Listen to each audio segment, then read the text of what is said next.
সবাইকে স্বাগত new viewer চ্যানেলে। আজকে আরেকটি নতুন পর্বে আমি সাদিয়া শারমিন আপনাদের সাথে আছি। আজ আমরা কথা বলবো এক অনুপ্রেরণাদায়ী ব্যক্তিত্বের সঙ্গে, যিনি তরুণদের জীবন বদলে দিতে কাজ করছেন প্রতিদিন। আমাদের আজকের অতিথি মাশায়েদ হাসান সীমান্ত, যিনি একজন জাতীয়ভাবে স্বীকৃত কর্পোরেট ট্রেনার এবং ম্যানেজমেন্ট কনসালটেন্ট, যিনি 1 দশকেরও বেশি অভিজ্ঞতা নিয়ে কাজ করছেন। তিনি Netcom learning, Microsoft, world bank, UNDP এবং ইউএন ওমেনের মতো বিশ্ববিখ্যাত প্রতিষ্ঠানের প্রকল্পেও কাজ করছেন। মাশাহেদ, আপনাকে আমাদের অনুষ্ঠানে স্বাগতম। Thank you so much, Apu, for having me here. মাশাহেদ, আমরা আসলে আহ, জানি যে আপনি আহ, জাহাঙ্গীরনগর ইউনিভার্সিটির স্টুডেন্ট ছিলেন। তো এবং সবচেয়ে মজার বিষয় আমরা যেটা জানি যে বিশ্ববিদ্যালয়ের জীবনেই আপনার কিন্তু এই যে মোটিভেশনাল ট্রেনিং বা কর্পোরেট ট্রেনিং এই অভিজ্ঞতাটা শুরু হয়। তো এইটার যে যাত্রা, এই অনুপ্রেরণা, এটা কোথা থেকে আসলো, কিভাবে, আমরা এটা সম্পর্কে একটু জানতে চাই। আচ্ছা, থ্যাংক ইউ সো মাচ প্রশ্নটা করার জন্য। আমি একটু তাহলে স্টেপ বাই স্টেপ আমি যদি বলি আসলে কোন ধাপ থেকে আমার কিভাবে আইডিয়াটা এসেছে, তাহলে আমাদের দর্শকদের জন্য আসলে বুঝতে ইজি হবে এবং তারাও বুঝতে তাদের সুবিধা লাইফে হবে। ট্র্যাক রেকর্ডের সাথে অনেক কিছুই হয়তো ব্যাচ করে দেখতে পারবে। আবার একাডেমিক্যালি পড়াশোনা ছিল জাহাঙ্গীরনগর ইউনিভার্সিটি আইবিএ থেকে, সেখানে আমি মার্কেটিং আমি বিবিএ করি এবং এইচআর এ হচ্ছে আমার মাইনর ছিল। তো আমি আবার ইউনিভার্সিটিতে ঢোকার পরপরই আমি দেখলাম যে আসলে ইউনিভার্সিটিতে ঢোকার পর মানুষজন এক একজন এক একটা পছন্দের কাজে তারা তাদের সময়টাকে ব্যয় করে। তো সেক্ষেত্রে আইবি স্টুডেন্টদের আসলে একটা কমন জায়গা ছিল, তারা বিজনেস কম্পিটিশন অনেক বেশি করে এবং এর পাশাপাশি আমি প্রচুর পরিমাণ ডিবেট রিলেটেড অ্যাক্টিভিটিজ এর সাথে অনেক অনেক বেশি কানেক্টেড ছিলাম। অর্থাৎ দেখা যেত ঢাকার ভেতরে ঢাকার বাইরে বাংলা এবং ইংলিশ এরকম জাতীয় পর্যায়ের যে ডিবেট কম্পিটিশনস গুলো ছিল, সেগুলোতে আমি আইবি এর পক্ষ থেকে একটা টিম করে আমি চেষ্টা করতাম তখন সেই ডিবেট কম্পিটিশনস গুলোতে পার্টিসিপেন্ট হিসেবে অ্যাটেন্ড করার। দেশের ভেতরে কিছুটা অ্যাটেন্ড করার পরবর্তীতে আমাদের মনে আছে আমাদের জাহাঙ্গীরনগর আইবিএরই 18 ব্যাচের সাজ্জাদ ভাই এবং ইমন ভাই, তারা দুজন আমাকে একটু আইডিয়া দিলেন যে আমরা দেশের ভেতরে কম্পিটিশন গুলোতে অ্যাটেন্ড করার পাশাপাশি আমাদের আসলে দেশের বাইরেও একটু ইন্টারন্যাশনাল এরিনাতে এই ধরনের কম্পিটিশন গুলো আসলে কিভাবে চলে সেটার ব্যাপারে আসলে আমাদের একটু ধারণা নেওয়াটা প্রয়োজন। তো তখন আমি আমার প্রথম আমার ইউনিভার্সিটি ফার্স্ট ইয়ারে থাকাকালীন সময়ে আমি প্রথমবারের মতো মালয়েশিয়াতে international Islamic university of Malaysia, সেখানে ইন্টারন্যাশনাল ডিবেটে অন বিহাফ অফ আমাদের আইবিএ আমরা সেখানে অ্যাটেন্ড করতে যাই এবং এর পরবর্তীতে আরো বেশ কিছু আন্তর্জাতিক প্রতিযোগিতায় আমার United kingdom, China, Malaysia, India, Thailand সেখানে আমার যাওয়ার সুযোগ হয়েছিল। সেই ইন্টারন্যাশনাল কম্পিটিশন গুলোতে যখন আমি অ্যাটেন্ড করে বাংলাদেশে ফিরে আসি, তখন আমি দেখা যেত প্রায়ই আমাকে বিভিন্ন স্কুল কলেজ ইউনিভার্সিটি থেকে ইনভাইট করা হতো যে আপনি একটু আমাদের ছেলে মেয়েদেরকে একটু সুন্দর করে প্রেজেন্টেশন দেওয়াটা একটু শেখান, তাদেরকে একটু সুন্দর করে বক্তব্য দেওয়াটা আপনি একটু শেখান, তাদের একটু লজিক মেকিং এর জন্য তারা কিভাবে প্রিপারেশন নেবে, এগুলোর ব্যাপারে আপনি এসে আমাদেরকে একটু বিভিন্ন ওয়ার্কশপ আপনি একটু কন্ডাক্ট করেন।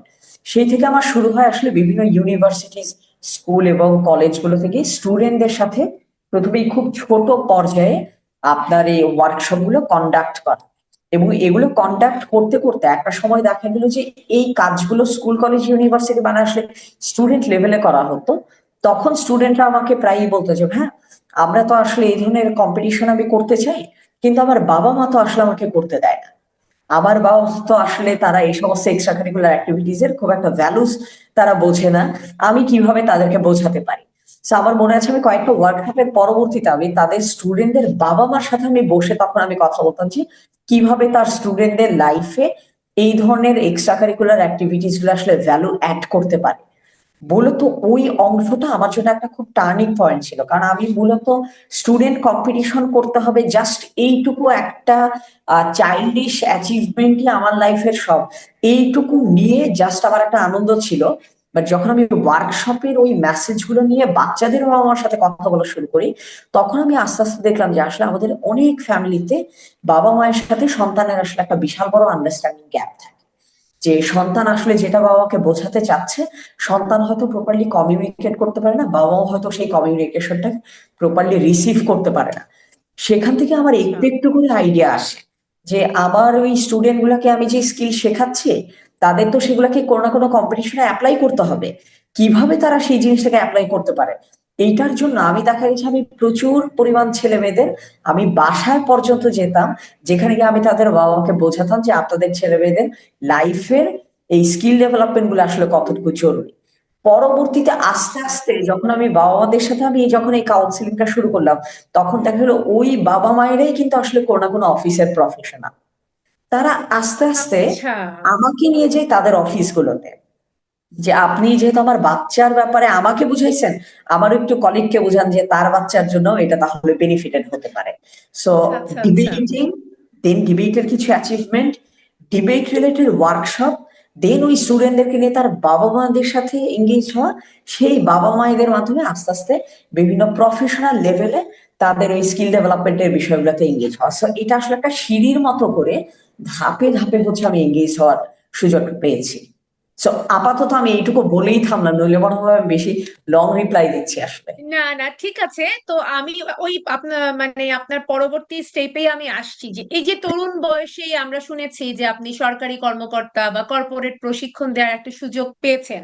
তো এই অভিজ্ঞতাটা আসলে প্রথম কোন মানে অফিসে বা প্রথম কাদেরকে দেয়া হলো একদম প্রফেশনাল ওয়েতে, এবং ওইটা সেই অভিজ্ঞতাটা আসলে কেমন ছিল আমি আমি তাহলে আসলে প্রথমবারের? কয়েকটা টাইম লাইন বলতে হবে এগুলো শেয়ার করতে হলে। যেমন আমার প্রথম আমি বিদেশে ট্রেনিং অফার, সরি, বিদেশে আমার প্রথম ইন্টারন্যাশনাল ডিবেট অ্যাটেন্ড করা হয় 2012 সালের জুলাই মাসের 2 তারিখ থেকে 7 তারিখ। আমার এগুলো তারিখ সব মনে থাকে, কারণ এগুলো লাইফের খুব ইম্পর্টেন্ট একটা ইভেনিং। তো দুই শিওর হাজার বারো শিওর। সালের জুলাই মাসের 2 তারিখ থেকে 7 তারিখ 6 দিন ব্যাপী আমি হচ্ছে মালয়েশিয়াতে আমার প্রথম ইন্টারন্যাশনাল ডিবেট কম্পিটিশনে আমি অ্যাটেন্ড করি। ওই বছরেরই আপনার হচ্ছে নভেম্বর মাসে আমি ইউনিভার্সিটি অফ অক্সফোর্ডের এবং ইউনিভার্সিটি অফ কেমব্রিজের ইন্টারন্যাশনাল ডিবেট প্রোগ্রামে আমি জাজ হিসেবে অ্যাটেন্ড করি। 13 সালেও আমি বাহ। অ্যাটেন্ড করি। 15তে 13 সালে অক্সফোর্ডের প্রোগ্রামগুলো আসলে হয় ইউজুয়ালি নভেম্বরে, এবং অক্সফোর্ড এবং কেমব্রিজ যেটা করে তারা প্রোগ্রামগুলো অর্গানাইজ করার আগে দুটো বিশ্ববিদ্যালয়ের ডিবেট ক্লাবগুলো পরস্পর একটা পরিকল্পনা করে নেয় যে এই সপ্তাহে যদি অক্সফোর্ড প্রোগ্রাম আয়োজন করে তার ইমিডিয়েট পরের সপ্তাহেই কেমব্রিজও প্রোগ্রাম আয়োজন করবে। এতে করে যেটা আচ্ছা। হবে, পৃথিবীর বিভিন্ন দেশ থেকে যারা সেই প্রোগ্রামগুলোতে যায় তারা এক ট্রিপে দুইটা টপ ইউনিভার্সিটির কম্পিটিশন গুলো একবারে অ্যাটেন্ড করে লেসন অ্যাটেন্ড নিয়ে যাতে করতে পারে। ফিরতে পারে। সো এইভাবেই তারা আসলে আচ্ছা। প্ল্যান গুলো করে যে এক সপ্তাহের ভেতরে যে কোন একটা মানুষ একটা 10 দিনের ইউকে ট্রিপ প্ল্যান করলেই তার পক্ষে অক্সফোর্ড এবং কেমব্রিজ দুটো প্রতিষ্ঠানের আসলে প্রোগ্রামটা অ্যাটেন্ড করে আসা সম্ভব। 13তে ওই প্রোগ্রামটা অ্যাটেন্ড করে আসার পরবর্তীতে 13 সালেরই ডিসেম্বর মাসে ইউএস এর ইউনিভার্সিটি অফ ভারমন্টের একজন প্রফেসর রয়েছে, ডক্টর আলফ্রেড স্নাইডার। উনি ফরেনসিক সাইকোলজি প্রফেসর ছিলেন, এবং উনি তার নিজের একাডেমিক পড়াশোনার পাশাপাশি উনি ওয়ার্ল্ড ডিবেট ইনস্টিটিউট নামে একটা ইন্টারন্যাশনাল এনজিও উনি রান করাতেন, যেটার কাজই ছিল বিভিন্ন দেশের ডিবেট টিচিং করা, ডিবেট জিনিসটাকে শেখানো। সো উনি 2013তে বাংলাদেশে আসেন এবং ওনার একটা ইন্টারন্যাশনাল ওয়ার্কশপের জন্য he was looking for junior trainer in his team. এই ধরনের প্রোগ্রামগুলোতে যেটা হয়, একটা হয়তো বড় কনফারেন্সের মতো হয় যেখানে প্রায় 300-র মতো পার্টিসিপেন্ট থাকে। কনফারেন্সের পরবর্তীতে 25-30 জন করে ভাগ করে ছোট ছোট গ্রুপ বের করা হয়, এবং সেই প্রত্যেকটা গ্রুপে জুনিয়র যারা ইনস্ট্রাক্টর তারা হচ্ছে ছোট ছোট গ্রুপগুলোকে ফ্যাসিলিটেট করে। সো বড় ট্রেনাররা ওকে। বড় গ্রুপে শিখিয়ে ছেড়ে দিতেন, ছোট ছোট গ্রুপের ওই গ্রুপ ফ্যাসিলিটেশন গুলো ছোট কেউ না কেউ করতো। তো সেই সময় আমি অ্যাপ্লাই করি ওনার সাথে কাজ করার জন্য, এবং যেহেতু আমার এর আগে থেকে আমি রেগুলারলি দেখা গেছে আমি কাজটা আমি আসলে খুব দ্রুত আমি শুরু করে দিই, এবং দ্রুত শুরু করে দিই বলতে আমার প্রথম আবার একটা স্বভাব ছিল এমন যে আমি আজকেই যদি আমি কোনো একটা কম্পিটিশন আমি যদি জিতে আসি, আমি কালকের দিনে ওই লেসনটা আমি কোনো কোনো স্কুলে আমি শেখাতে যেতাম। সো এইরকম আচ্ছা। আমি ওই কাজগুলোকে আমি খুব সুন্দর করে ছবি আকারে আবার আমি ডকুমেন্টেডও রাখতাম। সো যখন আলফ্রেড স্নাইডার বাংলাদেশে এসেছিলেন, উনি যখন জুনিয়র ইনস্ট্রাক্টর খুঁজছিলেন, তখন আমি কিন্তু আমার তৎকালীন কাজের ছবি দিয়ে, আপনার কাছে যেমন এখন আবার একটা প্রফেশনাল ব্রোশিয়ার আছে, এটা আমার দুই হুম হাজার হুম। পঁচিশ সালের কাজের সামারি, অথচ এই জিনিসটাকে আমি মেনটেন করছি 2013 সাল থেকে। যখন আমি আবার ইউনিভার্সিটি আমি ফার্স্ট ইয়ারটা ক্রস করেছি, তখন আমি ম্যাচিওর লেভেলে আমি শেখানোর মতো উপযোগী ছিলাম না, বাট আমি রেগুলারলি যে স্কুলগুলোতে আমি টিচিং করতাম, ওই স্কুলগুলো টিচিং গুলোকে কিন্তু আমি একটা পোর্টফোলিও আকারে আমি সেভ করে রাখতাম। উনি আসলে আমি অ্যাপ্লাই করি, I got selected by him. আমি পরবর্তীতে সেখানে আমি ট্রেনিং অফার করি বাংলাদেশে, এবং সেখানে আমি যেই 30 জনের যে গ্রুপটাকে আমি ট্রেনিং অফার করি, তারা আমাকে মানে যে স্কোরিংটা দেয়, সেটা বাংলাদেশের ভেতরে মোটামুটি আরো যে 20 জন আমার মতো জুনিয়র ট্রেনার ছিল, তাদের ভিতরে এটা টপ স্কোরার ছিল। মানে আমরা যারা যারা আমরা গ্রুপ ফ্যাসিলিটেট করতাম, আমরাও কিন্তু আমাদের পার্টিসিপেন্টের দ্বারা ইভালুয়েটেড হতাম।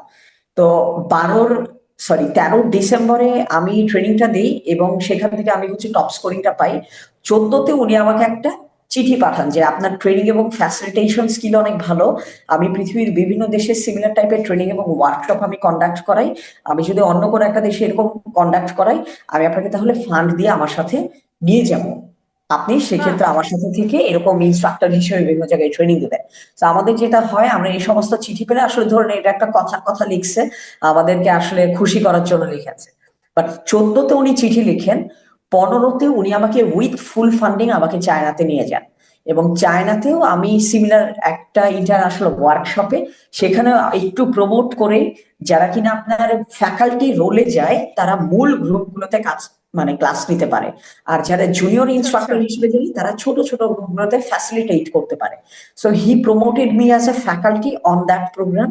তো 2015তে ওই প্রোগ্রাম শেষেও আমি টপ স্কোরার হই আউট অফ 20 আদার ফ্যাকাল্টিজ, মানে ফ্যাকাল্টিজদের মধ্যে আমার ক্লাসগুলোতে হচ্ছে আমি মানে টপ স্কোরিং পেলে 16 ডিসেম্বরে ওনারা আবার আমাকে উইথ ফান্ডিং ইউনাইটেড কিংডমে আমাকে পাঠায়।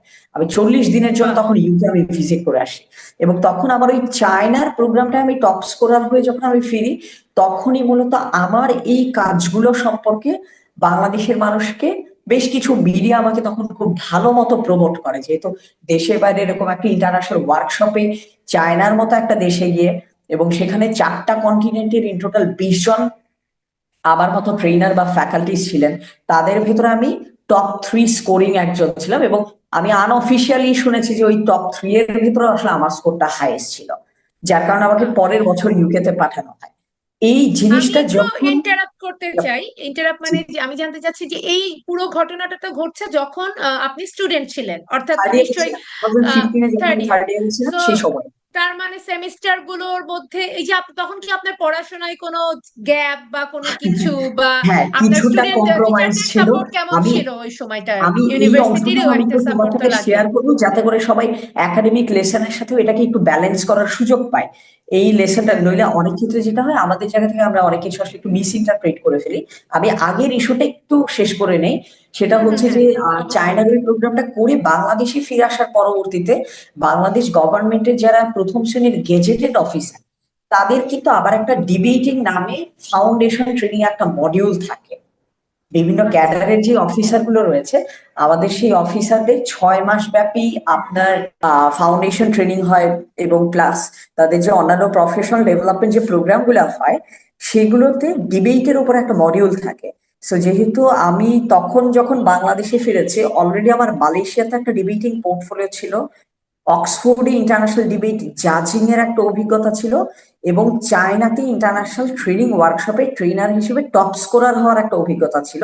এই তিনটার যোগফলে যখন আমি বাংলাদেশে আসি, ওই সময় আমার সুযোগ হয় ওই বাংলাদেশ গভর্নমেন্টের বেশ কিছু ক্যাডার অফিসারদের ওই যে ছোট ছোট গ্রুপগুলোতে যে তাদের ডিবেটিং গুলোর উপরে ওয়ার্কশপ করা হয়, ওই ওয়ার্কশপ গুলো কন্ডাক্ট করানো। So এইভাবেই কিন্তু মূলত আসলে আমি বাংলাদেশে এই কাজগুলো প্রথম আমি শুরু করার সুযোগ পাই। মানে বিষয়টা কিন্তু এমন, আবার ব্রেক থ্রু কিন্তু আসলে বাংলাদেশ থেকে যে খুব বেশি আসে অনেকটা সেটা না, আবার মেইন ব্রেক থ্রু আসলে চাইনিজ ওই প্রোগ্রামটা থেকে আসে। ওই প্রোগ্রামটা আসলে আমি অ্যাকচুয়ালি আমি আমার কাজটাকে আমি দেখে আমার একটা ওই ক্যাপাসিটি ডেভেলপমেন্ট আমি সুযোগটা পাই। এবং যখন কিনা আসলে বাংলাদেশের প্রথম শ্রেণীর অফিসারদের সাথে যখন আমি ডিবেট রিলেটেড ক্লাসেস এবং ওয়ার্কশপস গুলো যখন আমি কন্ডাক্ট করার সুযোগ পাই, তখন অন্যান্য প্রতিষ্ঠানের জন্য আমাকে হায়ার করার ক্রেডিবিলিটি এবং ট্রাস্ট ফ্যাক্টরটা একটু আমার ফেভারে শুরু কাজ করা হয়ে শুরু যায়। করে। এবং এই ক্ষেত্রে বাহ। ফ্রিকোয়েন্সি গুলো খুব দ্রুত আসে, এর কারণ হচ্ছে আমি আমার সময়গুলোতে আমি খুব দ্রুত একটা জায়গা থেকে আমি আরেকটা জায়গায় আমি নলেজ গুলোকে সার্কুলেট করা, নলেজ গুলোকে আরো ডেভেলপ করা, আমি একটা খুব স্ট্রাকচার্ড লাইফস্টাইলে আমি তখন ঢুকে যাই।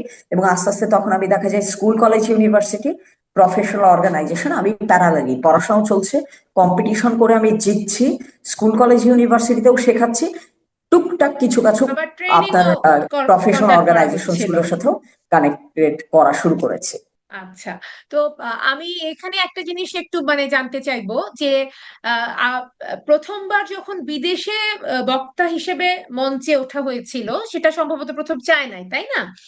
তো না, বক্তা হিসেবে আসলে বলতে গেলে আম, আমি বক্তা বা আচ্ছা, আপনি প্রশ্নটা শেষ হ্যাঁ, করেন, হ্যাঁ, আমি এর পরবর্তীতে হ্যাঁ, উত্তর মানে দিচ্ছি। হ্যাঁ, আমি যে আসলে যেটা জানতে চাচ্ছি যে বাংলাদেশে কাজ করার যে অভিজ্ঞতা এবং বিদেশের মঞ্চে কাজ করার যে অভিজ্ঞতা, বা বিদেশের যাদেরকে নিয়ে কাজ করেছেন এবং বাংলাদেশে যাদের নিয়ে কাজ করেছেন, এটার মধ্যে মানে একটা হচ্ছে যে অনুভূতিটা পার্থক্য। কেমন ছিল, হুম, আর আরেকটা জিনিসটা হচ্ছে যে আপনি এখানে মানে কোনো পার্থক্য, কোনো কিছু আপনার মানে কোন খুব এমন কিছু চোখে পড়েছে খুব আইডেন্টিফাই করার মতো, যে এই দুটো দেশের দুইটা কালচারের পার্থক্য, বা সেটার জন্য ট্রেনিং দেওয়ার সময় কোনো রকমের মানে এমন কোনো সিচুয়েশন আসা যেটা আপনাকে হুম। মনে হয় যে না আমি একটু নার্ভাস হয়ে যাচ্ছি, বা আমি একটু বেশি কনফিডেন্ট ফিল করেছি, হুম, এরকম হুম, হুম। কোনো অনুভূতি আছে কি? এটা ঠিক, আমরা যখন বিদেশে যখন আমি যখন বক্তব্য দিই তখন আহ, আমি বলি এটা হচ্ছে আমাদের এক ধরনের এনার্জি ভাগ হয়ে যায় যখন আমরা মানুষের সাথে কথা বলতে আচ্ছা, যাই। আমি যখন বাংলায় কথা বলি আমি আমার এনার্জির শতভাগ লজিক ডেভেলপমেন্টে আমি দিতে পারি, বাট যখন আমি ইংলিশে একদম। কথা বলি হুম, আমার হুম। এনার্জি 50% চলে যাচ্ছে ইংরেজি শব্দ, বাক্য স্ট্রাকচারটা কেমন হবে ওইটা ভাবতে। বাকি 50% এনার্জি দিয়ে আমি হয়তো লজিক, স্ট্রাকচার, ফ্যাক্ট এগুলোকে আমি আমার বক্তব্যে আসলে নেওয়ার সুযোগ পাই। সো যখন আমি বিদেশে প্রথম কথা বলার আমি চেষ্টা করি তখন দেখলাম এই জায়গাটাই নার্ভাসনেস আসলে চলে আসে। এখানে একটা খুব আচ্ছা। ইন্টারেস্টিং স্টোরি আছে, আমি একটু আপনাদের সাথে যদি শেয়ার করি তাহলে আপনি বুঝতে পারবেন। হ্যাঁ, অবশ্যই, আমি চায়নাতে অবশ্যই। যখন প্রথম আমার সেশনটা আমি কন্ডাক্ট করতে যাই, ওখানে আমাদের নিয়ম ছিল যেটা যে আমরা ওখানে গিয়ে আমাদের প্রথমে একটা ওরিয়েন্টেশন প্রোগ্রামের মতো হয়, এবং যেখানে আপনার 120 জন পার্টিসিপেন্ট ছিল, যার ভিতরে 110 জন ছিল স্টুডেন্ট আর 10 জন ছিল ইউনিভার্সিটির টিচার। ইন্টারন্যাশনাল কিছু আচ্ছা, ওয়ার্কশপ গুলোতে তারা এই কাজটা করতেন যে আমরা যেহেতু বিভিন্ন দেশ থেকে ডিবেটটা আমরা শেখাতে এসেছি, সেক্ষেত্রে তারা 110 জন স্টুডেন্টকেও ওটা শেখাবে, প্লাস 10 জন বিশ্ববিদ্যালয়ের টিচারকেও শেখাবে, যাতে করে আমরা যারা ওখানে শেখাতে যাচ্ছি আমরা সবাই সেখানে গেস্ট। আমরা 8 দিনের ওয়ার্কশপের পরে আর ওই দেশে অবস্থান করব না, কিন্তু আমাদের অবর্তমানেও আমাদের লেসন গুলাকে নিয়ে একাডেমিক্যালি ডিসকাস করার জন্য যাতে কিছু না কিছু টিচার থাকে। এই কারণে টানা 8 দিন কিন্তু ওই টিচাররা অন্য কোনো ক্লাস নেন নাই, ওনারা নিজেরাই স্টুডেন্টের মতো করে ওই ওয়ার্কশপ গুলো অ্যাটেন্ড করেছিলেন, যাতে আচ্ছা, আর্গুমেন্টেশন, লজিক মেকিং, ফ্যাক্ট এই বিষয়গুলোর উপরে একটা খুব ভালো আইডিয়া নিয়ে তারা তাদের ক্লাসরুমের ছেলে মেয়েদের ভিতরে ফর্মাল ডিবেটিং না হোক, অ্যাটলিস্ট ডিবেটিং মাইন্ডসেটটা যাতে তারা শেখাতে পারেন। সো যখন তাদের ওখানে ক্লাস আমরা নিতে যাই তখন হ্যাঁ এটা স্বাভাবিক যে আমাদের ভেতরে কিছুটা পরিমাণ নার্ভাসনেস কাজ করে যে আসলে আমরা ইংরেজিটা প্রপারলি দিতে পারছি কিনা বা ডেলিভার করতে পারছি কিনা।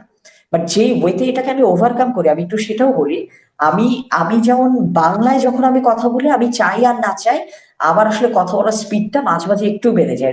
এর আসলে একটা বড় কারণ হচ্ছে আমি যে সমস্ত প্রতিষ্ঠানগুলোর সাথে কাজ করি এই সমস্ত প্রতিষ্ঠানগুলো অনেক অনেক বেশি আউটপুট ড্রিভেন, অনেক বেশি এফিশিয়েন্ট। তাদের সাথে আমার আসলে সময় ধরে কাজ করা হয় না, আউটপুট রিলেটেড কাজ করা হয়। ওরা আমাকে বলে আমার এই হচ্ছে 7 দিন, তুমি আমাকে এই আউটপুট জেনারেট করে দেবে। এই কারণে আমার কন্টিনিউয়াসলি খুব দ্রুত চিন্তা করতে হয়, সেটার ফলাফল স্বরূপ আমাকে একটু আসলে দ্রুত কথা বলতে হয়। সেক্ষেত্রে যখন আমি ইংলিশে কথা বলতে যেতাম বা এখনো যখন বিভিন্ন জায়গায় ইংলিশে কথা বলতে যাই, ফ্লুয়েন্সিতে যদি সমস্যা হয় আমি তাহলে যেটা করি আমি কথা বলার স্পিডটাকে আমি স্লো ডাউন করি, এবং এমন ভাবে আমি কথা বলি যাতে করে আমার সামনের মানুষের জন্য বোঝা ইজি হয়। ওই রকম টোনালিটিতে আমি আমার ইংলিশটাকে ডেলিভার করি। চায়নাতে আমি এক্স্যাক্টলি আচ্ছা। এই কাজটা করি। মজার বিষয় হচ্ছে আমার কাছেও ইংলিশ একটা দুর্বলতা, চাইনিজ স্টুডেন্টদের কাছেও ইংলিশ চাইনিজদের একটা কাছেও দুর্বলতা। দুর্বলতা। তারা আচ্ছা, তাদের যেটা ন্যাচারাল ল্যাঙ্গুয়েজ তাদের আসলে ম্যান্ডারিন, ম্যান্ডারিনটাকে আসলে তারা যেভাবে অ্যাকসেপ্ট করতে পারে চাইনিজটাকে তাদের জন্য একটু টাফ হয়। তো সেক্ষেত্রে আমি যেটা করি আমি ডেলিভার করার সময় আমি একটু স্লো ডাউন করি। আমি চেষ্টা করি প্রত্যেকটা সেন্টেন্স যাতে একটু স্লো ডাউন হয়, ওয়ার্ড গুলো একটা থেকে আরেকটাকে যাতে একটু আলাদা করা যায়, একটু ইজি ওয়ার্ড তাদের সামনে উচ্চারণ করতে। এইভাবে করলে যেটা হতো আমার জন্য ডেলিভার করাটা ইজি ছিল, তাদের জন্য রিসিভ করাটা ইজি ছিল। এবং আমাদের যখন ট্রেনিং ইভালুয়েশন ফর্মে যখন আমাদেরকে তারা স্কোরিং দেয় তখন আমাদের কিছু কিছু জায়গায় আমাদের কিন্তু ক্ল্যারিটি আসলে কতটুকু, ট্রেনিং এর স্ট্রাকচার আসলে কতটুকু, এই ধরনেরও কিন্তু কিছু ক্রাইটেরিয়ায় তারা আমাদেরকে মার্কিং করে। সো হয়তো কিছুটা স্লো আচ্ছা ডাউন করার জন্য আমার ট্রেনিং এর কয়েকটা ফ্যাক্টরেও আমি আসলে মার্কিংটা বেশ ভালো পেয়েছি, যেটা আনএক্সপেক্টেডলি আমার ফেভারে চলে আসছে। আচ্ছা, অসংখ্য ধন্যবাদ। আমি এবার একটু জানতে চাইবো যে আপনি তো আসলে অনেক পপুলার, কারণ হচ্ছে আমরা জানি যে বর্তমানে আপনার সামাজিক যোগাযোগ মাধ্যম যেগুলোই আছে, ইউটিউব, ফেসবুক, লিঙ্কডইন, আরো অনেক কিছু মিলিয়ে প্রায় 5 লক্ষেরও বেশি আপনার অনুসারী আছে। হ্যাঁ, তো সেই ক্ষেত্রে আমি জানতে চাইবো যে এই যে জনপ্রিয়তাটা এটা কিভাবে তৈরি হলো, এবং এটার সাথে আমি জানতে চাইবো যে দুটো একসাথে আমি বলছি কোয়েশ্চেন। মানে আরেকটা যেটা আমি যতদূর জানি যে এআই এবং সফট স্কিল এইটার আপনিও ট্রেনিং দেন। হ্যাঁ, এটা সম্পর্কেও আমাকে একটু বিস্তারিত বলবেন। আমি একটু আমার কাজগুলোকে তাহলে একটু ভেঙে বলি, তাহলে আপনাদের জন্য বুঝতে ইজি হবে। আমার কাজের আসলে একটাই কিওয়ার্ড, সেটা হচ্ছে ক্যাপাসিটি ডেভেলপমেন্ট। এখন একটা আচ্ছা মানুষের ক্যাপাসিটি নানান ওয়েতে ডেভেলপ করা যায়। এর ভেতরে রয়েছে তার স্কিল ডেভেলপমেন্ট, ট্রেনিং অফার করার মাধ্যমে এটাকে ডেভেলপ করা যায়, তাকে ওয়ান টু ওয়ান গাইডেন্স দেওয়ার মাধ্যমে ডেভেলপ করা যায়, তাকে ডিজিটাল কোর্স করানোর মাধ্যমে ডেভেলপ করা যায়, তাকে পার্সোনাল কোচিং বলেন বা তাকে পার্সোনাল মেন্টরশিপের মাধ্যমে আসলে তাকে ডেভেলপ করা যায়। সো এই যে একটা মানুষকে যত ওয়েতে তার ক্যাপাসিটি ডেভেলপ করা যায়, এর ভেতরে অনলাইন মাধ্যমে ডিজিটাল কোর্স আছে, ডিজিটাল কন্টেন্ট আছে, লাইভ ট্রেনিং আছে, এমনকি পডকাস্ট আসলে এক ধরনের পার্সোনাল ডেভেলপমেন্টের মতো মেটেরিয়াল।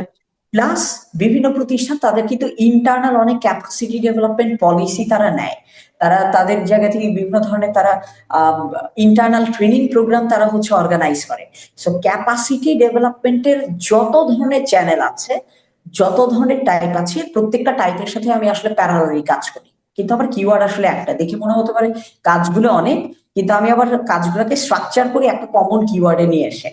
এখন এই কাজগুলোকে কিভাবে করা হয় একটু যদি আমি আপনাকে বলি, আমি যখন এই বিভিন্ন প্রতিষ্ঠানগুলোতে যখন আমি ডিবেট প্রোগ্রাম আমি অ্যাটেন্ড করতাম বা সেখান থেকে যখন আমি স্টুডেন্টদেরকে শেখাতাম, সেখান থেকে আমি কয়েকটা খুব ব্রিলিয়ান্ট ছেলে পেলেদেরকে পাই, যারা পরবর্তীতে একটা মার্কেটিং এজেন্সি স্থাপন করে।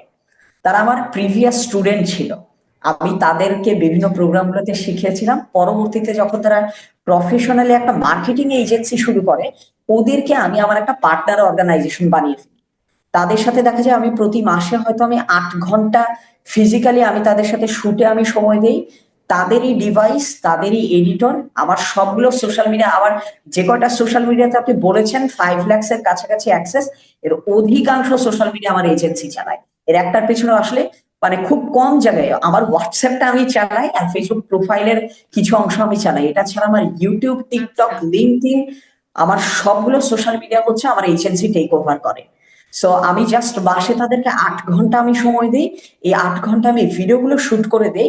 তাদের কাজ হচ্ছে এই প্রত্যেকটা ভিডিও নিজের জায়গা থেকে তারা এডিট করে, তাদের যেহেতু আমার সোশ্যাল মিডিয়া বা ডিজিটাল প্ল্যাটফর্মের অ্যাক্সেস যেহেতু আছে, সেই অ্যাক্সেস থেকে হচ্ছে তারা সেখান থেকে এটাকে পাবলিশ করে দেয় এবং তাদেরকে মাঝে বলে দেওয়া আছে যে তোমাদের হচ্ছে মাসে তাদের, আমি যেই প্রতিষ্ঠানে কাজ করি সেটাও আউটপুট ড্রিভেন, ওদেরকেও আমি আউটপুট ড্রিভেনে রেখেছি, যে আমি 8 ঘন্টা আমি সময় দিচ্ছি, আমার মাস শেষে 18টা কন্টেন্টের আউটপুট আমাকে দিতে হবে। প্লাস এগুলোর সাথে থাম্বনেইল ডিজাইন করা বা অন্যান্য, আমি যে রেগুলারলি বিভিন্ন প্রতিষ্ঠানে যখন আমরা যে কনসাল্টিং বা ট্রেনিং গুলো অফার করি, 50% আচ্ছা ক্ষেত্রে প্রতিষ্ঠান আসলে তাদের ইন্টারনাল প্রোগ্রাম বিধায় সেটাকে আউটডোরে তারা এটাকে প্রমোট করতে দেয় না। কিছু প্রতিষ্ঠান দেয়, ওই প্রতিষ্ঠানগুলোর উপর আবার ডকুমেন্টারি ভিডিও আমি আবার সেই মার্কেটিং এজেন্সির মাধ্যমে আমি করে ফেলি। সো এই যে কাজগুলো যখন করি, তখন আমরা চেষ্টা করি কিছু স্কিল নিয়ে কাজ করতে। যেমন একটা মানুষের কমিউনিকেশন স্কিল কেমন হবে, হিউম্যান রিলেশনশিপকে সে কিভাবে ভালো করবে, সে কোর সেলসটাকে আসলে সে কিভাবে ইমপ্রুভ করবে। বিভিন্ন প্রতিষ্ঠানের সাথে আমাদের এই রিলেটেড কাজটা সবচেয়ে বেশি হয়। আমি যদি একটু আপনাকে দেখাই, এটা আমাদের এই মাসেরই 8 তারিখে একটা ইন্টারন্যাশনাল আপনার এসি এয়ার কন্ডিশনিং ইন্ডাস্ট্রির একটা প্রতিষ্ঠানের জন্য বানানো একটা সেলস ট্রেনিং মডিউল। এটা আমরা গত 1 মাস ধরে আমরা কাজ করছি, তাদের ইন্ডাস্ট্রি আমি স্টাডি করছি। 8 তারিখে ইনশাল্লাহ তাদের সাথে আমরা ট্রেনিংটা কন্ডাক্ট করতে যাচ্ছি, যে তারা বিভিন্ন মাল্টিন্যাশনাল কোম্পানিজ গুলোতে কনস্ট্রাকশনের সময় তারা এসি এবং এই ধরনের যে ইকুইপমেন্ট গুলো আছে সেগুলোকে তারা সাপ্লাই দেয়। এই সাপ্লাইটাকে আরো কিভাবে তারা ইমপ্রুভ করতে পারে, কিভাবে তারা তাদের সেলস এর স্কিলটাকে ডেভেলপ করতে পারে, এনএলসি স্ট্যান্ডার্ডে তারা আসলে কিভাবে ক্লায়েন্ট কমিউনিকেশনটা করতে পারে, এইটার উপরে যেমন এটা আমাদের একটা খুব বানানো একটা স্ট্রাকচার্ড মডিউল বা এটা একটা সিলেবাসের মতো। এই সিলেবাসটা হচ্ছে তাদের সাথে আমরা পরীক্ষামূলকভাবে 1 মাস চালাবো, পরে যদি মনে হয় যে এটা তাদের কাজে লাগছে, ওইটাকে আমরা 6 মাস ব্যাপী হচ্ছে আমরা রান করব। এবং তখন আমরা যখন তাদের সাথে কাজ করব, তাদের সেলস ডেটা গুলো আমরা নিব যে তাদের প্রত্যেকের কেপিআই গুলো আসলে কি কি, কে কিভাবে কোথায় সেলস এর অ্যাপ্রোচটা তারা নেয়, কে কিভাবে আপনার বেনিফিটেড হয়, কে সেখান থেকে সেলসটাকে কনভার্ট করে নিয়ে আসতে পারে, কি কত টাকার সার্ভিস আসলে সেল করতে পারে, এবং এইটার উপরে বেস করে একটা ওভারঅল পুরো প্রতিষ্ঠানের জন্য একটা রেভিনিউ চ্যানেলটাকে স্কিল ডেভেলপমেন্টের মাধ্যমে কিভাবে ডেভেলপ করা যায়, এই প্রসেসটার উপরে হচ্ছে আমরা কাজ করবো। সামারি করে যদি আমি বলি, আমাদের যে স্কিলগুলা প্রত্যেকটা জবেই লাগে, communication skill, team building, sales and customer service, leadership, interpersonal relationship এবং মেন্টাল হেলথ। আমি আবার মেন্টাল হেলথের উপরে মিনিস্ট্রি অফ হেলথের সাথেও কাজ করছি। সো এই জিনিসগুলোর উপরে আমি হচ্ছে কন্টেন্ট বানাই, ফিজিক্যালি ট্রেনিং দিই, এগুলোর উপরে আবার আমি মেটেরিয়াল ডেভেলপ করে কনসালটেশন পেপার আকারে আমি বিভিন্ন প্রতিষ্ঠানকে আমি সরবরাহ করি। এগুলোই হচ্ছে আমার মূলত কাজ। এবং এই কাজগুলোর উপরে যেহেতু আমার সোশ্যাল মিডিয়া টিমকে খুব রেগুলারলি অ্যাক্টিভ করে রাখা আছে যে তোমার মাসে 18টা করে আউটপুট দিতেই হবে, সামনের বছর থেকে আমরা এটাকে বাড়িয়ে আমরা 25টা আউটপুট আমরা নিয়ে যাওয়ার চেষ্টা করছি, যে মাসে অন্তত 25টা আমার কন্টেন্ট হচ্ছে প্রতি মাসে দিতে হবে। সেই কন্টেন্ট গুলো দিয়ে যখন মানুষজন বেনিফিটেড হয়, কারণ এই লেসন গুলো দেখা গিয়েছে আমাদের, আমি ওয়ার্ল্ড ব্যাংকের একটা প্রজেক্টের যারা পার্টিসিপেন্ট আমি তাদেরকে এগুলো শেখানোর সুযোগ পেয়েছি, ইভেন উইমেনের এমপ্লয়ীদের শেখানোর সুযোগ পেয়েছি, ইউএনডিপির আচ্ছা। প্রজেক্টে শেখানোর সুযোগ পেয়েছি, নেটকমের মাধ্যমে তো আমি তাদের একটা লং টার্ম প্রজেক্টের সাথে হুম আমি হুম। তাদের একজন কনসালটেন্ট হিসেবে আমি কাজ করার সুযোগ পেয়েছিলাম। নারায়ণগঞ্জের এখন একটা আমি রেডিমেড গার্মেন্টস এর সাথে আমি মোটামুটি 6 মাসের জন্য আমি চুক্তিবদ্ধ হয়েছি। সেই গার্মেন্টসটা আপনার প্রায় বর্তমানে ওই গার্মেন্টস এর নেট ওয়ার্থ প্রায় 100 কোটি টাকার মতো। তারা 900টা মেশিন তারা অপারেট করে। এই গার্মেন্টসটা সামনে 2400টা মেশিন হচ্ছে ওই ক্যাপাসিটিতে নিজেদেরকে ইমপ্রুভ করতে চাচ্ছে। এবং তারা এই মুহূর্তে তাদের 5টা শোরুম আছে। উইদাউট 3 ইয়ার্স এর ভিতরে তারা 64টা জেলায় 64টা শোরুম তারা টেক ওভার করতে চাচ্ছে বা তারা ফ্র্যাঞ্চাইজি দিয়ে দিতে চাচ্ছে। এইটার জন্য তাদের এখন একটা খুব ম্যাসিভ লেভেলের আহ কি বলে ইনভেস্টর রেডিনেস প্রোগ্রাম তাদেরকে রান করাতে হবে। সো যখন ফরেন ইনভেস্টর ওই প্রতিষ্ঠানে ইনভেস্ট করবে, তখন তারা কিন্তু দেখবে যে আমার এখানকার ইন্টারনাল এমপ্লয়ীদের ক্যাপাসিটি আসলে কেমন। কারণ একজন ইনভেস্টরের কিন্তু ইনভেস্টমেন্টের পেছনে এটা একটা বড় ক্রাইটেরিয়া হিসেবে থাকে যে আমি যে প্রতিষ্ঠানে ইনভেস্ট করছি ওই প্রতিষ্ঠানের এমপ্লয়ীদের আসলে ইন্টারনাল ক্যাপাসিটিটা কেমন। সো ওই ক্যাপাসিটি ডেভেলপমেন্ট কনসালটেন্সিটা হচ্ছে আমি অফার করছি। এটার কারণে দেখা যায় আমি প্রতি মাসেই একাধিকবার আমি নারায়ণগঞ্জে গিয়ে আমি তাদের ফ্যাক্টরি ভিজিট করি, আমি তাদের আউটলেট গুলো আমি ভিজিট করি। নরসিংদীর বাবুরহাটে বাংলাদেশের গ্রে ফ্যাব্রিকের সবচেয়ে বড় আপনার মার্কেটটা আছে, সেখানে তাদের অলরেডি হচ্ছে 4টা শোরুম রয়েছে, পঞ্চমটার কাজ চলছে। বিগ ভিশন হচ্ছে 64টা জেলায় একটা করে শোরুম হবে। এইটার জন্য যে তাদের ইন্টারনাল ক্যাপাসিটি ডেভেলপ করতে হবে, ওই বিষয়গুলো নিয়ে হচ্ছে কাজ করছি। সো এই যে আমি কাজগুলো বললাম, এই প্রত্যেকটা কাজকে আবার আমি ডিজিটালি ডকুমেন্ট করি।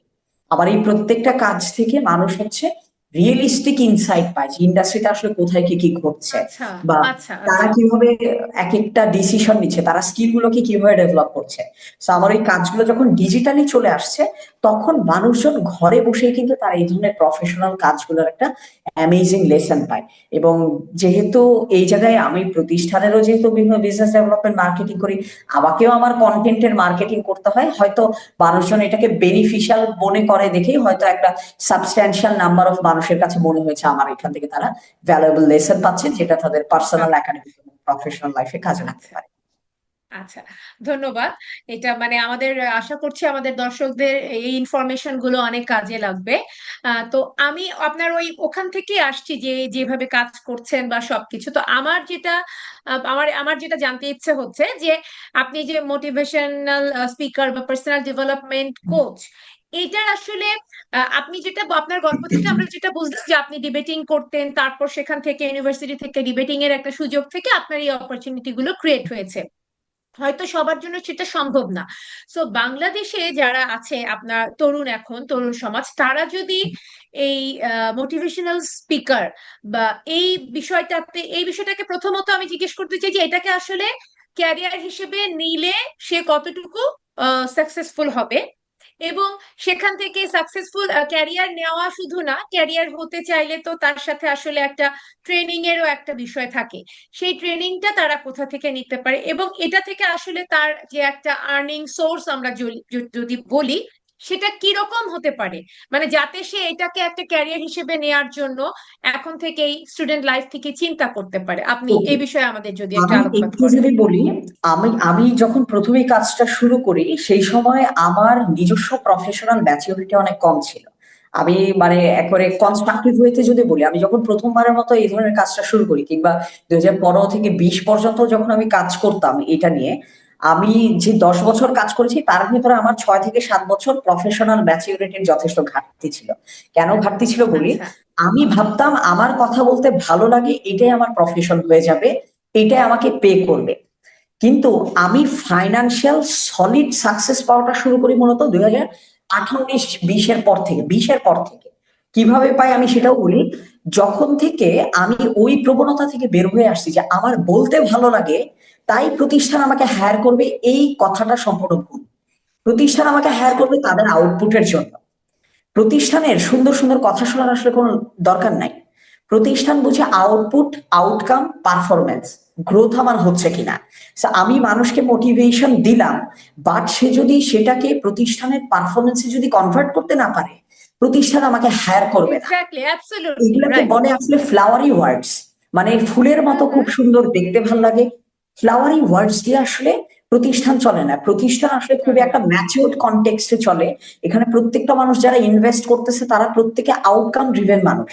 So, আমি মোটামুটি 2018-তে হচ্ছে আমি প্রথম আবার বিভিন্ন জায়গায় যখন আমি সেশন গুলো নিতাম, এটার উপর আমি আমার প্রথম বইটা আমি বের করি 2018 সালে, এবং আমার ওই বইটা তখন রকমারি বেস্ট সেলিং লিস্টে ছিল। আমি যদি একটু একটু ডেটা দিলে হচ্ছে আমাদের আসলে বুঝতে ইজি হবে। আমার বইয়ের প্রকাশক উনি এখন বাংলাদেশে নাই, উনি প্রকাশনা বন্ধ করে দিয়ে চলে গেছেন। বাট আমি যদি তাও সেলস ভ্যালুটা যদি বলি, আমার দুইটা বই, আমার প্রকাশক আমাকে যে পরিমাণ বই বিক্রির হিসাব দিয়েছেন, তাতে প্রায় 40 লক্ষ টাকার মতো আমার বই বিক্রি হয়েছে, জাস্ট দুইটা বই। বাহ, এটা দারুণ। বাংলাদেশের মতো একটা মার্কেটে বেশ বড় একটা অ্যামাউন্ট। মানে হিসাবটা আসলে খুব সহজ। আমার বইয়ের প্রাইস হচ্ছে 200 টাকা করে, আমাকে 20,000 কপি পর্যন্ত সেলসের ডেটা আমাকে আমার প্রকাশক দিয়েছে। সেই হিসেবে আমি ধরে নিতে পারি যে এটা প্লাস মাইনাস হয়তো 40 লক্ষ টাকার মতো বই সেক্ষেত্রে বিক্রি হয়েছে সেক্ষেত্রে। বিক্রি হয়েছে। তো আমি ওই, কিন্তু ওইটার একটা বড় অংশের রেভিনিউ কিন্তু আসলে আমি পাইনি। কেন পাই নাই? কারণ আমি আচ্ছা মার্কেটটা চিনতাম না এবং আমি বুঝতাম না। আমি নেগোসিয়েশনে তখন আমি উইক ছিলাম। এবং শুধু তাই না, এই ডেটাও আমি পেয়েছি যখন আমার প্রকাশক প্রকাশনা বন্ধ করে দিয়ে দেশে বাড়ি চলে গেছে। সেই সময় আমি ডেটা ও মাই পেয়েছি। গড, আমাকে এটা তো খুবই আসলে নমিনাল একটা অংশ দেওয়া হয়েছে, কিন্তু তখন যেটা হয় কি, আমার ওই বইগুলো কিছু কিছু প্রতিষ্ঠান বাল্কে কেনে। কিছু প্রতিষ্ঠান দেখা গেলো তারা তাদের প্রতিষ্ঠানের হয়তো ঈদ পুনর্মিলনী হচ্ছে, 100 জন এমপ্লয়ি আছে, একবারে 100 জনের জন্য কিনে ফেললো। কোন একটা স্কুল হয়তো জিপিএ 5 প্রাপ্তদেরকে সংবর্ধনা দিবে, আমারটা যেহেতু স্কিল ডেভেলপমেন্ট বই দিয়ে রিলেটেড ছিল, দিল। ওই কর্পোরেট সেলস গুলো হচ্ছে আমি পেতাম। তখন ওই আচ্ছা সেলস গুলো যখন আমি পেতাম, তখন আমাদেরকে প্রতিষ্ঠান তারা নিজেরাই ডেটা দিত যে তারা কেন আমার বইটা কিনতেছে। তখন আমি আউটকাম এবং আউটপুট ওয়ার্ডটার ভ্যালু আমি বুঝি। শুরুর দিকে আমার ওই প্রফেশনাল ম্যাচুরিটি না থাকার কারণে আমি ভাবতাম আমার কথা বলা অনেক কনফিডেন্ট, আমার উচ্চারণ বাচনভঙ্গি ভালো, এইটুকুই এনাফ আমাকে প্রতিষ্ঠান হায়ার করবে। প্রতিষ্ঠান তখন আমাকে খুব বেশি হায়ার করতো না।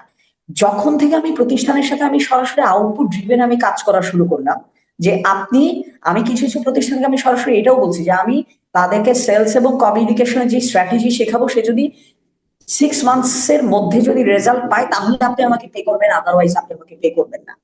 So, সেক্ষেত্রে যেটা আচ্ছা। আমি অনেকটা এইভাবেই কাজ করতাম, এবং আমি তাদের কাছ থেকে আউটকামটা আমি বের করতাম 3 কিংবা 6 মাস পরে।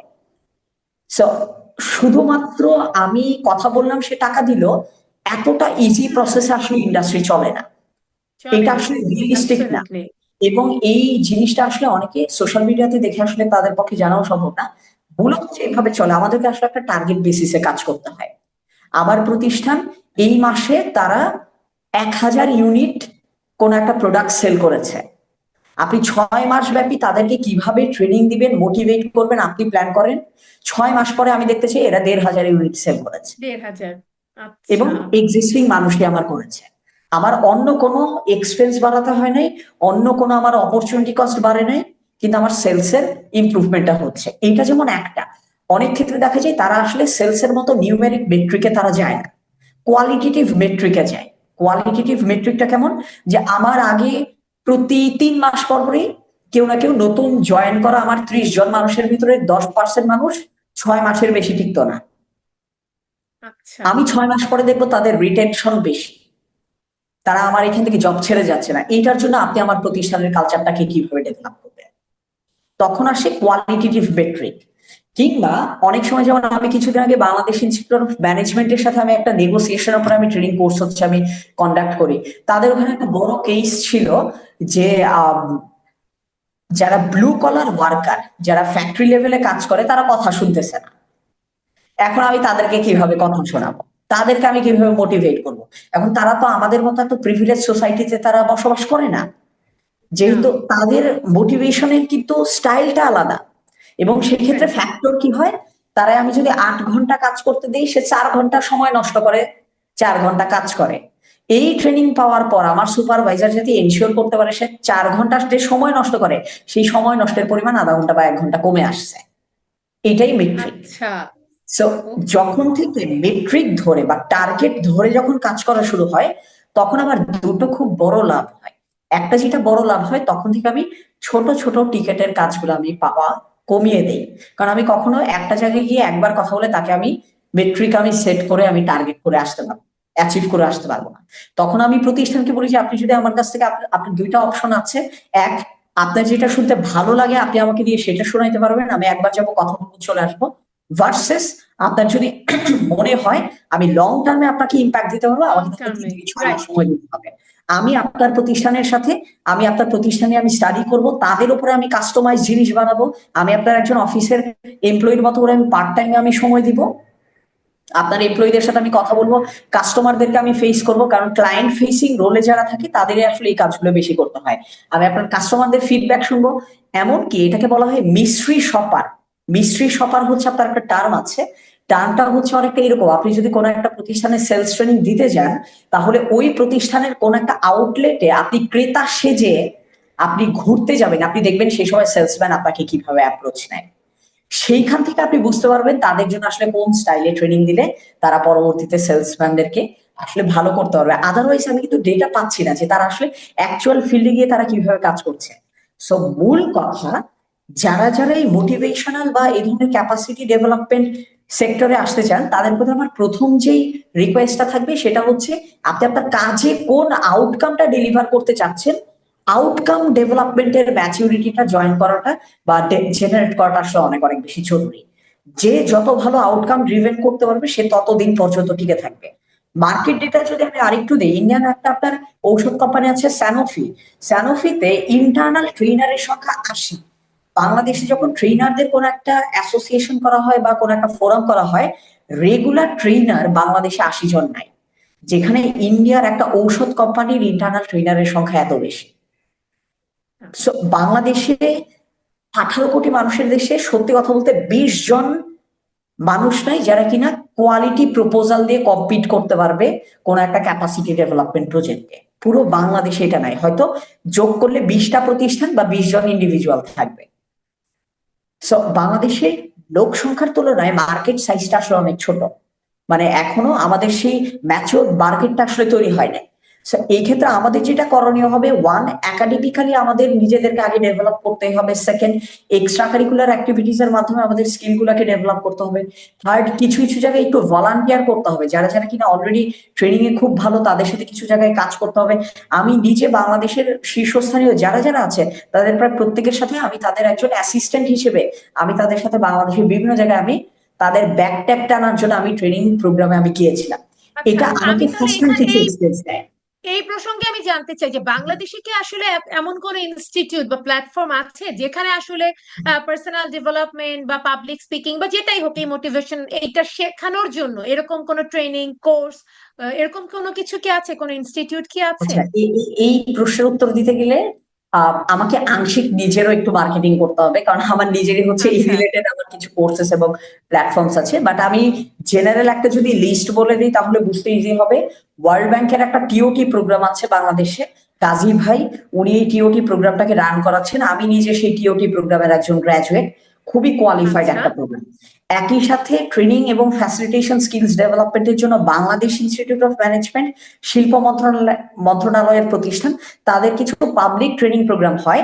যেমন একটা আজকে আমরা যেই তারিখে শুট করছি, আমাদের ইমিডিয়েট বোধহয় 1 কিংবা 2 সপ্তাহ পরেই এরকম একটা টিওটি প্রোগ্রাম রয়েছে, যেখানে 6,500 টাকা হচ্ছে ট্রেনিং ফি, 2 দিন ব্যাপী ট্রেনিং এবং ফ্যাসিলিটেশন স্কিলস এর উপরে তারা একটা বেসিক ওরিয়েন্টেশন পেয়ে যাবে। এর পাশাপাশি হচ্ছে বাংলাদেশে আপনার টিওটি আরো খুব ভালো অফার করেন এজাজ ভাই, মাইন্ড ম্যাপারের আইএসসি এর হচ্ছে ওনার প্রতিষ্ঠানের নাম। আমি নিজে সেখান থেকে সাপ্লাই চেইনের উপরে আমি কোর্স করেছি, সেটাও বেশ ভালো।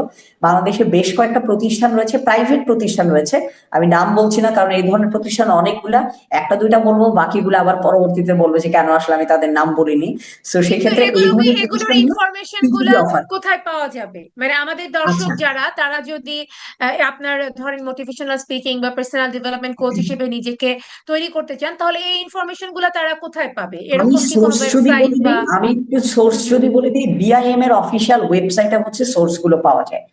সোর্স গুলো আচ্ছা। বলতে বিআইএম এর কোর্সেস গুলো পাওয়া যায়। আর বাকি যেগুলো ইন্ডিভিজুয়াল লেভেলে মানুষজন করেন, সেখানে আমি জাস্ট কয়েকটা তাও প্রমিনেন্ট অর্গানাইজেশনের নাম বলি, মানে সকলে শেখার সুবিধার্থে। যেমন এবিপি রয়েছে, একাডেমি অফ বিজনেস প্রফেশনালস, ওদের ওখানে আমি কমিউনিকেশন উপরে আমি সার্টিফিকেট কোর্স আমি নিজেই সেখানে লঞ্চ করতাম, মানে কন্ডাক্ট করতাম। লিড একাডেমি আছে, তাদেরও কাজগুলো বেশ ভালো, তারা দেখছি সামনে পোস্ট গ্রাজুয়েট ডিপ্লোমা প্রোগ্রাম তারা লঞ্চ করতে যাচ্ছে। বিমস নামে একটা প্রতিষ্ঠান রয়েছে, Bangladesh institute of management studies এরকম কিছু একটা, আমি ফুল মিনিংটা অনেকটা এরকমই। তারাও মোটামুটি আপনার এই ধরনের ক্যাপাসিটি ডেভেলপমেন্ট ট্রেনিং অফার করছে। বাংলাদেশে এনরুট নামে একটা প্রতিষ্ঠান আছে, এনরুট এনরুট এর মোটামুটি মার্কেট রেপুটেশন বেশ ভালো কাজের জন্য। বাংলাদেশে আরো খুব ভালো কাজ করছে ফিউচার আইকন রয়েছে, ফিউচার লিডার্স রয়েছে, আইএসসি এ রয়েছে। ডন ভাই তিনিও খুব ভালো কাজ করছেন, আমি ডন ভাইয়ের সাথে মানে সাবধানে। গোলাম সামদানি ডন ভাই, ওনার সাথেও আমি একটা হুম হুম প্রজেক্টে হুম হুম। কোলাবোরেটিভ পার্টনার হিসেবে আমি কাজ করছি। সো এরকম বেশ কিছু জায়গা থেকে ইন্ডিভিজুয়াল লেভেলে এবং আপনার ইনস্টিটিউশনাল লেভেলে প্রত্যেকেই তাদের নিজস্ব ওয়েবসাইট মেনটেন করেন, নিজস্ব ইউটিউব চ্যানেল মেনটেন করেন, নিজস্ব সোশ্যাল মিডিয়া পেজ মেনটেন করেন। যেটা আপনাদের কাছে বেশি মনে হবে যে ফিটিং, আপনি সেটাতে এঙ্গেজ করে ফেলতে পারেন। আমি এনগেজ নিজে করতে একটা পারেন। আমি নিজে একটা বুট ক্যাম্প নামে একটা 1 বছরের ট্রেনিং প্রোগ্রাম আমি লঞ্চ করেছি। এটা আপনার প্রতি শুক্রবার রাত 9টা থেকে রাত 9:30 থেকে 11টা পর্যন্ত 52 সপ্তাহে 52টা সেশনের মাধ্যমে একটা মানুষের 52টা স্কিল ইনক্লুডিং ফ্যাসিলিটেশন স্কিলস সে শেখার সুযোগ পাচ্ছে। এবং আমার নিজের আচ্ছা। প্রোগ্রাম নিয়ে একটু এইটুকু মার্কেটিং আমাকে একটু করতেই হবে। আমার এই নিজের প্রোগ্রামটায় আমি নিজে সেশন নেওয়ার পাশাপাশি এশিয়ান ডেভেলপমেন্ট ব্যাংক থেকে, ইউনিসেফ থেকে, বাংলাদেশ এয়ারফোর্স থেকে, এমনকি আর্মির আইএসএসবির যে সাইকোলজিস্ট, এইরকম আচ্ছা। মানুষ সহ ইন টোটাল প্রায় 15 জন রিসোর্স পার্সন, তারা পুরো বছর ব্যাপী আমাদেরকে বিভিন্ন সেশনে তারা ক্লাস নিচ্ছেন। এবং আমাদের এই পুরো ফ্যান্টাস্টিক। কারিকুলামটা বাংলাদেশ এয়ারফোর্সের একজন উইং কমান্ডার আপা, লায়লা আপা, ওনার পছন্দ হওয়ার পরবর্তীতে উনি আমাদেরকে জানিয়েছেন যে আমাদের এই পুরো প্রোগ্রাম শেষে আবার তাদের একটা পরীক্ষাও হবে, তারা গ্রাজুয়েটেড হবে। মানে এটা 1 বছরের একটা মাস্টার্স এর মতো স্কিল ডেভেলপমেন্টের উপরে। আচ্ছা। এবং যারা আমাদের এখানে 300 জন পেইড পার্টিসিপেন্ট রয়েছে 365 দিনের জন্য। তাদের মধ্যে যারা টপ 10-এ হবে, তারা আমাদের সেই এস্টিমড গেস্টদের সাথে আমরা তাদেরকে ফ্রন্ট রোতে বসানোর আমরা ব্যবস্থা করছি, যে যারা কিনা 1 বছর ব্যাপী নিজেদেরকে এইভাবে তারা গড়ে তুলবে। এবং তাদেরকেও আমরা আপনার gold medal, silver medal, bronze medal, আমাদের ইউনিভার্সিটির কনভোকেশন গুলো আসলে যেভাবে হয়, আমরা তাদেরকে মেডেল অ্যাওয়ার্ড করব। এবং শুধু তাই না, এই প্রোগ্রাম থেকে যারা পাশ করছে তাদেরকে বাংলাদেশ এয়ারফোর্স এর পক্ষ থেকে তাদের যে ক্যাপটা রয়েছে, ওইটাকে একটা সিম্বলিক উপহার হিসেবে আপা পাঠাবেন বলেছেন, যে এটা তাদের 1 বছরের হার্ডওয়ার্ক এবং ডেডিকেশনের অংশ হিসেবে। সো ওই প্রোগ্রামটা আমাদের এখন প্রায় শেষের দিকে চলে এসেছে, আর মাত্র আমাদের অলরেডি 42টা সেশন হয়ে গেছে, আর 10টা সেশন বাকি। আমাদের প্রোগ্রামটা খুব দ্রুতই শেষ হয়ে যাবে এই বছর ডিসেম্বর 31 তারিখ। বুট ক্যাম্প আচ্ছা। সেটাও বেশ একটা প্রমিনেন্ট জায়গা শেখার জন্য। তাহলে আমি আশা করছি যে আমাদের যারা নিউ ভিউয়ের দর্শক আছেন তারা আপনার এই যে এই কথাগুলো থেকে এবং কোথায় তারা কাজ করতে চায়, যদি তারা ইন্টারেস্টেড হন, তারা কোথায় কাজ করতে চান বা কোথায় কোথায় যেয়ে তারা ট্রেনিংটা নিতে পারেন, সেই ইনফরমেশনটা মোটামুটি তারা আজকে পেয়ে গেছে। এখন আমি আপনাকে, আমরা অনুষ্ঠান মানে আমাদের আসলে পডকাস্টের প্রায় শেষের দিকে, আমি আপনাকে শেষের একটা প্রশ্ন করব।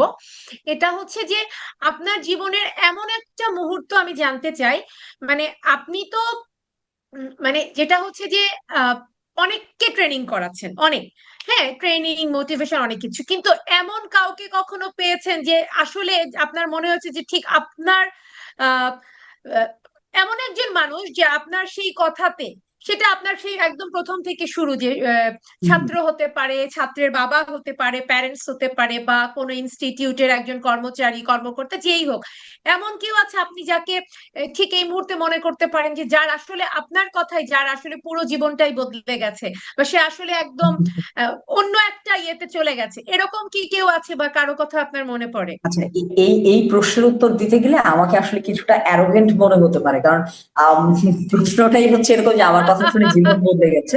আসলে কেউ কারো হ্যাঁ, এভাবে হ্যাঁ, তো জীবন জীবন বদলে বদলাতে গেছে। পারে না। এই হ্যাঁ, জায়গাটাই হচ্ছে, আমরা এক একজন হয়তো, আমরা যদি কেউ বিলিভার হয়ে থাকি, আমরা হয়তো ধরে নিতে পারি আমরা আসলে কোনো একটা মানুষের ক্ষেত্রে উসিলা হচ্ছে। আম, এই ক্ষেত্রে আসলে নির্দিষ্ট করে কাউকে বলাটা আসলে খুব টাফ। এর কারণ হচ্ছে আমি ফর্মাল ট্রেনিং শুধু না, আমি জাস্ট কেন নির্দিষ্ট করে বলাটা একটু টাফ আমি একটু আপনাকে বলি। আমি তো আপনিও জাহাঙ্গীরনগরের স্টুডেন্ট, আমিও জাহাঙ্গীরনগরের স্টুডেন্ট, এবং এই জায়গায় আসলে আমরা কিভাবে একে অপরকে আমরা খুঁজে পেলাম সেটাও হয়তো আপনি শেষ করার আগে একটু হালকা হিন্ট দিয়ে রাখতে পারেন। So, এমনও অনেক ছেলে মেয়ে ছিল, আমাদের যে ক্যাম্পাসের বাসটা জাহাঙ্গীরনগর থেকে ঢাকায় আসতো, ওই ছেলেটার কোনো কাজ নাই, কিন্তু সে শুধুমাত্র আমার কাছে কিছু কাউন্সিলিং এর কথা শোনার জন্য সে আমার সাথে বাসে করে গাবতলী পর্যন্ত আসতো, আরেকটা বাসে করে সে ফিরে যেত ক্যাম্পাসে। কারণ সে আমার সাথে আচ্ছা। আলাদা কথা বলার সময় পাচ্ছে না, যেই আমি ভার্সিটি বাস থেকে ঢাকায় আসতেছি, ওই বাসটা যে পৌঁছানোর 40-50 মিনিট গাবতলী পর্যন্ত, ওইটুকু সময় সে আমার কথা শোনার চেষ্টা করতো। তো আমি আমার পুরো লাইফের, আমি বলবো যে আসলে কোনো একটা নির্দিষ্ট মানুষকে মেনশন করাটা এখানে আসলে টাফ, কারণ আমার এই ধরনের অসংখ্য মানুষের সাথে আসলে বসার সুযোগ হয়েছে। অনেকে বেনিফিটেড হয়েছে, হয়তো তারা জানায় নাই, আমিও হয়তো তাদের ওখানে জানতে চাই নাই। তাদের স্টোরিটা তাদের ভেতরেই আছে, আমার ভেতরে হয়তো খুব একটা সেটার জানার সুযোগ পাইনি। বাট আমি যদি আমার পুরো লাইফের, আপনি যদি একজনের কথা বলেন, যে একজনকে নিয়ে আমি আমার লাইফে সবচেয়ে বেশি প্রাউড ফিল করতে পারি, সেটা হচ্ছে, আমার একটু একটা মিনিট সময় লাগবে, সেটা হচ্ছে আমার ছোট ভাই। অবশ্যই। আর ছোট ভাইয়ের আচ্ছা। নাম হচ্ছে মাসাইক হাসান সমুদ্র।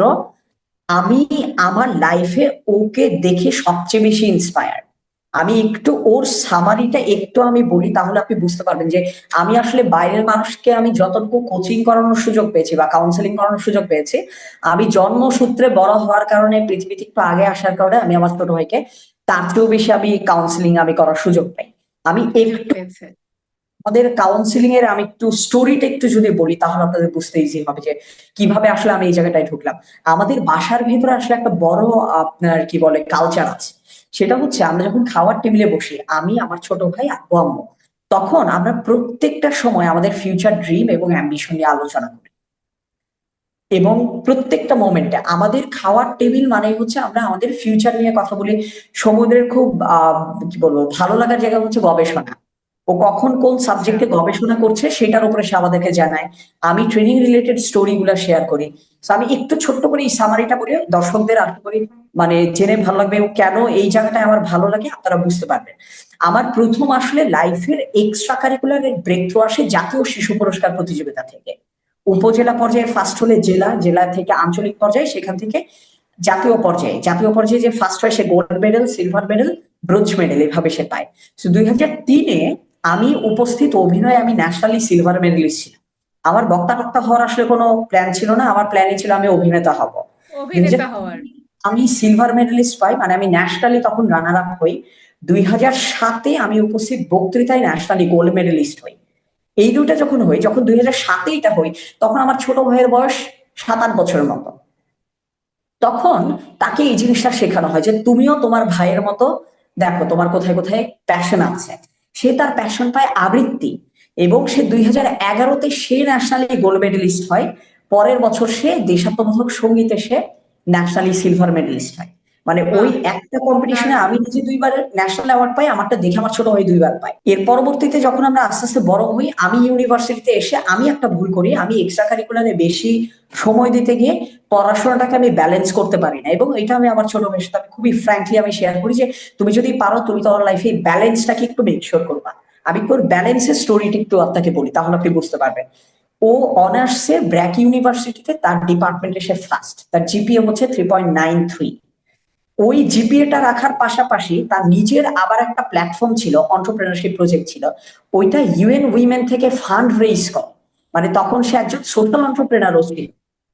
এর পাশাপাশি স্টুডেন্ট, সে বাংলা একাডেমি এবং বাংলাদেশ শিল্পকলা একাডেমি যে জাতীয় পর্যায়ে যে মিউজিকের কম্পিটিশন গুলো হয়, ওই দুইটাতেই সে ন্যাশনালি চ্যাম্পিয়ন ছিল।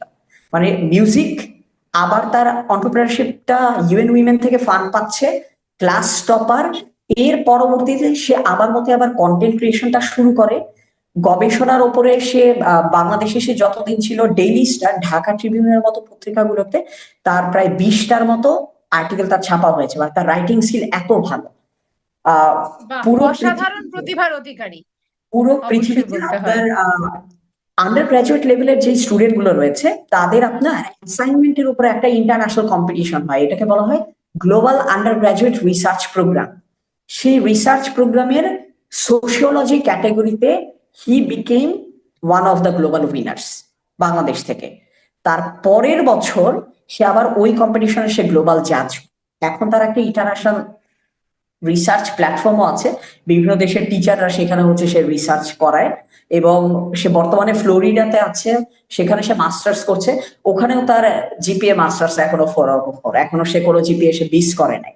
এবং সে তার ওই মিউজিকের যে তার প্যাশন মাশাল্লাহ। ন্যাশনাল লেভেলে, ওইটাকেও সে ক্যারি করে যাচ্ছে।